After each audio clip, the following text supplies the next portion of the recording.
Rowere kachiel kod riwruoge makedo ne ratich oganda koro jiwo mondo mi obed motang' kod ote kata pichni mag chwalo e yor lony mag mbui mar gayo masiche makidek jukogi e thuolo mabiro. Ma en bang' yangore ni moko kuom ote kata pichni mamoko kuom jopiny chwalo e mbui gin mago marocho ratiro mag chika kendo nyalo rwako ng'ato e midhiero kod piny owacho mayudre e odang'enge. E romono mane obagi Mombasa e kar nyiso talanta mag rowere mar Little Theatre, rowere go bende ne opuonji kaka ginyalo tiyo gi lony mag mbui e timo ohala kachiel kod chenro mopogore manyalo kelo negi yuto.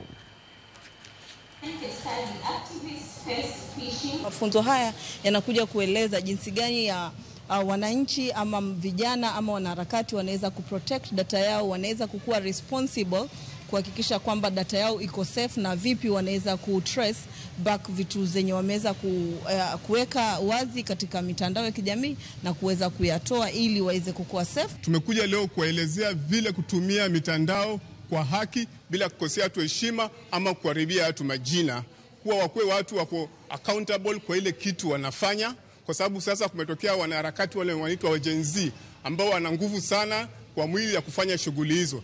Pia tumepata kuwa wakati mwingine wanaandika maneno ambayo hawana uhakika nayo, ambayo yanawaletea shida. Leo tumesoma mambo mengi sana. Tumesoma paka hata zile siri zenu saa nyingine ambazo mnashare kupitia WhatsApp zaweza kuwa tu diverted. Hapo ndio saa nyingine unaonaga mwenzetu mmoja baada ya kufanya expose mahali amepotezwa. Hatujui ya mambo mlikuwa mnazungumza kwa siri, ati mnasema WhatsApp iko safe ama sijui hii platform iko safe. Leo tumejua hayo mambo yote. These days ni rahisi sana kujipata kwenye cyber crime bila kujua. So katika mafundisho haya ambayo tuko nayo leo yanatufanya tunakuwa aware kwamba at least tunakuwa na boundaries in terms of ensuring kwamba unaandika kitu unaweka kwa mtandao